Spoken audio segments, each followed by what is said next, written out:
আগো মা, এটা আমি কারে দেখতেছি? হ্যাঁ, এতদিন পাড়া প্রতিবেশীরা আমারে যা কইছিল, পাড়ার ভাবিরা যা কইছিল সব সত্যি হইতেছে। হ্যাঁ, আমারে কইছিল যে এত শাশুড়ির কথা চিন্তা কইরো না, এই শাশুড়ি দেখবা চোখ পল্টি মারবো।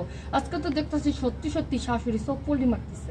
ওই যখন আমার জামাই প্রবাসে থেকে টাকা পাঠাইছে, আমি নিজের কথা না চিন্তা করে, নিজের পিছনে 1 টাকা না খরচ করে আপনাদের পিছনে টাকা খরচ করছি, তখন তো এই ধরনের কথা বাইর হয় নাই।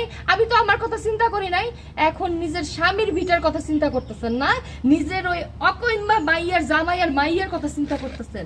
শোনেন, আপনার আমি ভালো ভালো বলতেছি, ভদ্রভাবে বলছি। আপনি যদি আমার কথা না শোনেন না, তাহলে আমি যে কি করবো আমি নিজেও জানি না। ভালো ভালো কইতেছি, সম্পত্তি ভাগ করে দেন। তুমি আমার ভয় দেখাইতেছো? তুমি কি ভাবছো তুমি আমার থ্রেট দিলে আমি তোমার সম্পত্তি ভাগ করে দেবো? তোমার আমি বলছি না? আর তাছাড়া তুমি তো এই সংসারের কোনো অংশীদারি না, তোমার কোনো রাইটই নেই এই সংসারে তোমার। তারপরে তুমি আসছো আমার এখানে ভাগ দিতে। আর আমার মাইয়া মায়ের জামাই আছে, তাতে কি আছে? হ্যাঁ, মাইয়া মায়ের জামাই থাকলে যে আমি সম্পত্তি ভাগ করুন, সেটাও কোনোদিনও না। এটা আমার স্বামীর ভাগ, স্বামীর ভিটা, স্বামীর ভিটাতে আমি থাকবো। তুই আমার আইনের ভয় দেখাইতেছিস না, আইন শিখাইতেছিস। তুই আমারে অনেক ভালো ব্যবহার করছিস। তুই আমার খারাপ রূপটা দাও, ভালো রূপটা দেখছস। আজকের পর থেকে দেখবি যে খারাপ রূপ কারে কয়। সোজা আঙ্গুলে ঘি না উঠলে না, আঙ্গুলটা একটু বাঁকা করতে হয়। আজকের পর থেকে দেখবি যে অত্যাচার কারে কয়, আর কিভাবে এই জায়গা সম্পত্তি টাকা পয়সা হাতে নিতে হয় সেটাও আমার খুব ভালো করে জানা আছে। যে আমি কি করি,